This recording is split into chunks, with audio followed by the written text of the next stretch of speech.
Assalamualaikum warahmatullahi wabarakatuh.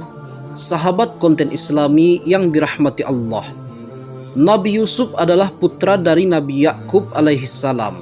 Beliau dikaruniai memiliki wajah yang sangat tampan dengan mukjizat, yaitu ahli tafsir mimpi dan memiliki kebijaksanaan yang luar biasa. Ada suatu riwayat yang menyebutkan bahwa Nabi Yusuf dimakamkan tepat di tengah-tengah sungai Nil. Sebagaimana dalam kisah hidup Nabi Yusuf alaihissalam, beliau dianugerahi jabatan penting di kerajaan, dan selama beliau menjabat, Nabi Yusuf telah berlaku bijaksana dan menjalankan pekerjaan itu dengan sangat baik. Setelah semuanya telah berjalan baik, Nabi Yusuf alaihissalam menjadi rindu untuk bertemu dengan Allah Subhanahu wa ta'ala. Dalam sebuah riwayat, Nabi Yusuf alaihissalam adalah nabi pertama yang berdoa meminta kematian kepada Allah Subhanahu wa ta'ala, dan doanya ini tercantum di dalam Al-Quran. Tuhanku, sesungguhnya Engkau telah menganugerahkan kepadaku sebagian kekuasaan dan telah mengajarkan kepadaku sebagian takwil mimpi. Wahai Tuhan pencipta langit dan bumi, Engkaulah pelindungku di dunia dan di akhirat. Wafatkanlah aku dalam keadaan muslim dan gabungkanlah aku dengan orang-orang yang soleh. Al-Quran Surat Yusuf ayat ke-101. Maka ketika ajal Nabi Yusuf alaihissalam dirasa sudah dekat, beliau memanggil beberapa orang dari kaumnya untuk diberikan wasiat. Isi dari wasiat itu adalah supaya kaum Bani Israel selalu membawa jasad Nabi Yusuf alaihissalam apabila kaum Bani Israel keluar dari Mesir. Perlu kita ketahui, ini adalah sejarah singkat kenapa Nabi Yusuf alaihissalam meninggalnya di Mesir, padahal beliau adalah orang Palestina. Nabi Yusuf lahir di Palestina. Karena dengki, saudara-saudaranya menjebak Yusuf masuk ke dalam sebuah sumur, dan 3 hari setelahnya Nabi Yusuf ditemukan oleh rombongan musafir. Singkat cerita, Nabi Yusuf alaihissalam dibawa ke Mesir bersama rombongan musafir tersebut. Kemudian dijual sebagai budak dan dibeli oleh seorang pejabat kerajaan yang bernama Potifar. Kemudian datanglah kelompok orang-orang musafir, lalu mereka menyuruh seseorang pengambil air, maka dia menurunkan timbanya. Dia berkata, "Oh, kabar gembira, ini seorang anak muda." Kemudian mereka menyembunyikan dia sebagai barang dagangan, dan Allah Maha mengetahui apa yang mereka kerjakan. Al-Quran Surat Yusuf ayat ke-19. Dan setelah Nabi Yusuf alaihissalam berada di Mesir, Allah Subhanahu wa ta'ala takdirkan beliau menempati tempat penting di kerajaan. Tak lama dari itu, seluruh kaum Bani Israel dipindahkan dari Palestina ke Mesir. Dan begitu bijaksananya Nabi Yusuf alaihissalam, beliau memilih untuk memperlakukan kaum Bani Israel dengan baik di Mesir, yang sebenarnya mereka telah membuang Yusuf ke sumur beberapa tahun yang lalu. Padahal bisa saja ketika itu Nabi Yusuf alaihissalam balas dendam. Tak hanya diberikan ketampanan, Nabi Yusuf juga berhati sangat mulia. Dan tinggallah Nabi Yusuf alaihissalam bersama seluruh kaum Bani Israel di Mesir, sampai ketika Nabi Yusuf alaihissalam menginjak umur 120 tahun, beliau meninggal dunia. Ada seorang ulama dalam kitab tafsirnya menjelaskan bahwa saat Nabi Yusuf wafat, jenazahnya dimasukkan ke dalam sebuah tabut atau peti yang terbuat dari bahan batu marmer.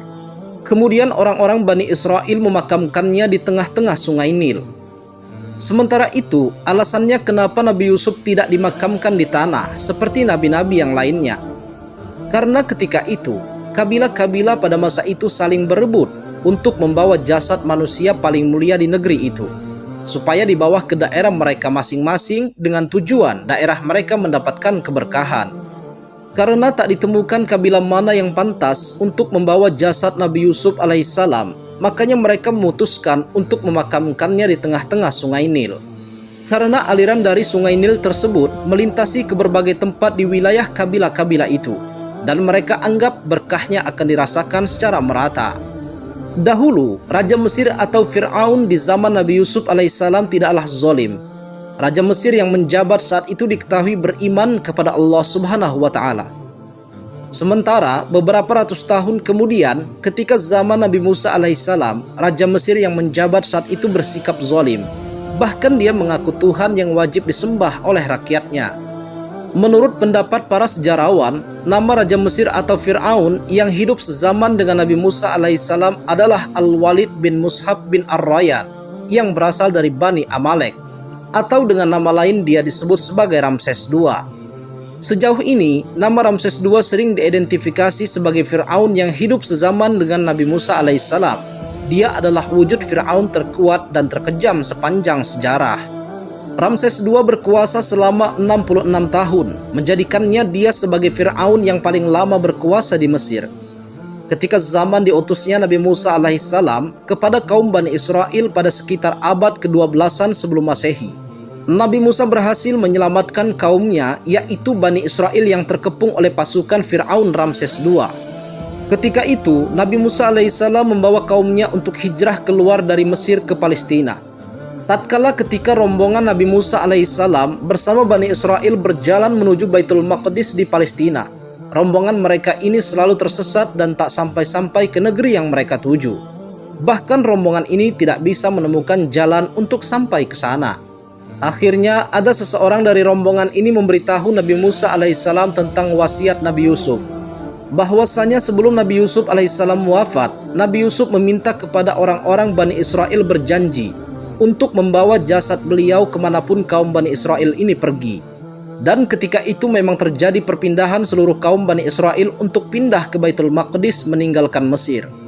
Setelah itu, Nabi Musa pun tersadar bahwasanya penyebab dari mereka selalu tersesat adalah karena mereka tidak membawa jasad Nabi Yusuf alaihissalam bersama mereka. Lalu Nabi Musa mulai bertanya kepada kaum Bani Israel tentang di manakah makam Nabi Yusuf alaihissalam. Namun karena Nabi Yusuf telah meninggal puluhan atau ratusan tahun yang lalu, dan generasi dari Bani Israel ini telah berganti dari zaman ke zaman, akhirnya saat itu tidak ada seorang pun yang tahu di mana letak persis makam Nabi Yusuf alaihissalam. Setelah mereka tengah mengalami kebingungan tentang di manakah lokasi makam Nabi Yusuf alaihissalam, ada salah seorang kaum Bani Israel yang mengatakan, yang tahu di mana makam Nabi Yusuf hanya salah seorang nenek tua dari kaum Bani Israel. Singkat cerita, bertemulah Nabi Musa alaihissalam dengan seorang nenek tua ini. Nabi Musa berkata, "Wahai nenek, tunjukkan kepadaku di manakah makam Nabi Yusuf alaihissalam." Namun, nenek ini mau memberitahukan lokasi makam tapi dengan satu syarat. Syaratnya adalah nenek ini mau memberitahu asalkan nanti dia bisa tinggal bersama Nabi Musa alaihissalam di surga. Nabi Musa yang mendengarnya pun sempat terdiam karena surga itu punya Allah Subhanahu wa Ta'ala. Hanya Dia yang berhak menentukan siapa saja yang berhak masuk surga. Ada beberapa ahli tafsir mengatakan ketika itu Musa berdoa kepada Allah Subhanahu wa Ta'ala untuk dikabulkan apa yang diminta nenek ini.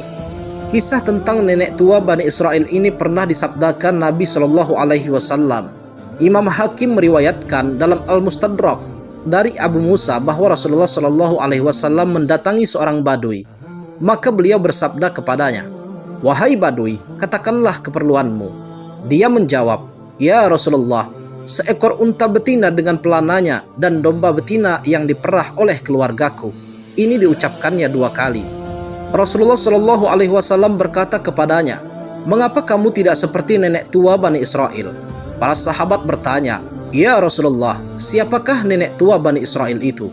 Rasulullah Shallallahu Alaihi Wasallam pun menjawab, "Sesungguhnya Musa hendak berjalan membawa Bani Israel, tapi dia tersesat di jalan. Maka para ulama Bani Israel berkata kepadanya, 'Kami katakan kepadamu bahwa Yusuf mengambil janji-janji Allah atas kami, agar kami tidak pergi dari Mesir, sehingga kami memindahkan jasadnya bersama kami.' Musa bertanya, 'Siapa di antara kalian yang mengetahui kuburan Yusuf?' Mereka menjawab, 'Yang tahu di mana kuburan Yusuf hanyalah seorang perempuan tua Bani Israel.' Musa memintanya agar dihadirkan. Musa berkata kepadanya, 'Tunjukkan kepadaku di mana kuburan Yusuf.' Perempuan itu menjawab, 'Aku tidak mau hingga aku jadi temanmu di surga.' Kita lanjut ke cerita. Ketika dirasa permintaan nenek ini sudah terpenuhi, maka nenek ini mengajak Nabi Musa alaihissalam ke sebuah tempat. Dikatakan di sana itu adalah sebuah danau atau tempat yang banyak airnya.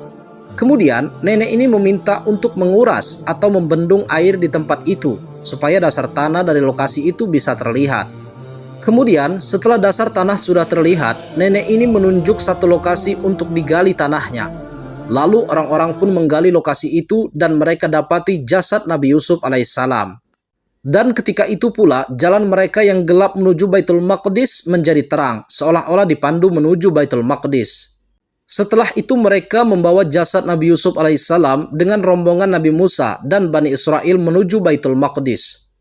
Kemudian jasad Nabi Yusuf alaihissalam dimakamkan di wilayah Baitul Maqdis. Dan tidak ada yang tahu persis tentang di mana lokasi makam Nabi Yusuf alaihissalam.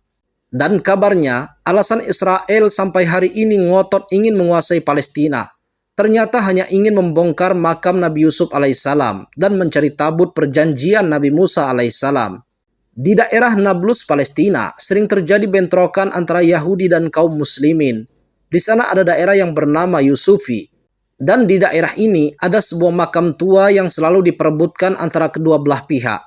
Israel selalu berupaya merebut makam tersebut dan mereka ingin membongkarnya. Israel dan Yahudi yang percaya bahwa itulah makam Nabi Yusuf bin Yakub, yang mereka anggap Yusuf adalah nabinya bangsa Yahudi. Namun penduduk muslim di sana meyakini hal yang berbeda. Makam tua yang ada di daerah Nablus itu bukanlah makam Nabi Yusuf bin Yakub, tapi makam seorang ulama Palestina yang terkenal, yaitu Syekh Yusuf Duwaikat. Di antara kedua belah pihak ada miskomunikasi tentang siapa sebenarnya tokoh yang dimakamkan di sana. Situs makam ini menjadi sumber ketegangan di antara kedua belah pihak. Mereka saling berebut makam itu. Dan akhirnya pada suatu hari, pemukim Zionis berhasil merangsak masuk ke makam tersebut. Mereka berusaha membongkar isi makam, namun setiap kali dibongkar, makam itu selalu ada ular yang entah datang dari mana. Singkat cerita, pemukim Zionis meminta arkeolog untuk mengidentifikasikan makam tersebut.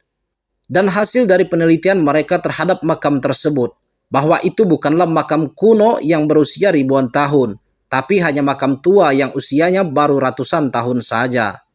Sahabat konten Islami yang dirahmati Allah, dan dari sini dapat diambil kesimpulan bahwa makam tersebut bukanlah makam Nabi Yusuf bin Yakub, melainkan makam Yusuf yang lain, hanya ada kesamaan nama saja. Dan sekarang yang menjadi pertanyaannya adalah, mengapa pemukim Zionis ngotot untuk membongkar makam Nabi Yusuf? Apa yang mereka cari sebenarnya? Menurut beberapa sumber dari para sejarawan, saat ini Israel sedang mencari dua benda kuno, yaitu jasad Nabi Yusuf bin Yakub dan tabut perjanjian Nabi Musa alaihissalam. Keduanya itu mereka percayai akan membawa keberkahan atau bisa dibilang membawa keberuntungan. Atas alasan berkah itulah yang pada akhirnya bangsa Israel bisa menguasai dunia. Dengan tujuan akhir yaitu, setelah mereka berhasil menguasai dunia, mereka bisa membangun kuil suci ketiga. Dan konon, kuil yang mereka bangun ini adalah kuil yang nantinya digunakan untuk menyambut juru selamat mereka, yang kaum muslimin menyebutnya sebagai Dajjal. Allahu a'lam bissawab. Semoga video ini bermanfaat. Jika kalian suka dengan video ini, jangan lupa untuk tekan tombol like dan subscribe. Terima kasih. Wassalamualaikum warahmatullahi wabarakatuh.